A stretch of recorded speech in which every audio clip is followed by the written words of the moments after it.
Halos 1 milyong pisong halaga ng umano'y shabu ang nasabat sa 3 suspect sa Marikina. Ayon sa pulisya, aminado silang sangkot sa iligal na droga. At yan ang unang balita live ni EJ Gomez. EJ!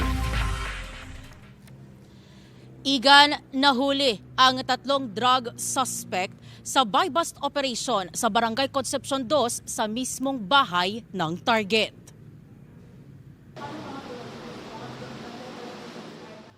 Arestado ang 2 lalaki at 1 babae dahil sa pagbebenta umano ng ilegal na droga sa Marikina. Nahuli sila sa buy-bust operation sa Barangay Concepcion 2. Na-recover ng pulisya ang mahigit kumulang 136 grams ng hinihinalang shabu na nagkakahalaga ng 918,000 pesos. Mula kina alias Lani, 41 anyos, alias Jimmy, 40 anyos, at alias Lloyd, 44 anyos. Itong illegal na droga nitong ating suspect ay nanggagaling pa ito ma'am sa Quezon City and then dinideliver po dito sa bahay mismo ng suspect.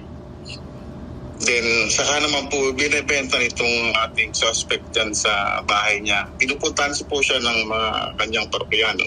Tumangging magbigay ng pahayag sa harap ng kamera ang 3 suspect. No comment po, ma'am. No comment po kami dyan. No comment.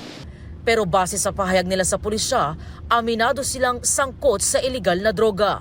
Aminado naman po sila ma'am, hindi naman sila nakatanggi na sa kanila yun at saka yung pag-deliver.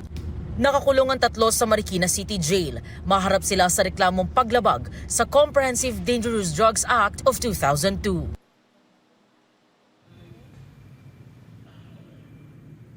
Igan, ayon pa sa pulisya, residente ng Barangay Concepcion 2 ang target na si alias Lloyd na matagal na raw sangkot sa kalakala ng ilegal na droga. Taga-Barangay Kupang naman ang 2 iba pa na sinasabing taga-deliver umano ng drug supply ng grupo at isa sa kanila umamin na dati na rin nakulong dahil sa droga.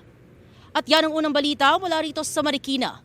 EJ Gomez para sa GMA Integrated News. Igan, mauna ka sa mga balita, mag-subscribe na sa GMA Integrated News sa YouTube para sa iba't ibang ulat sa ating bansa.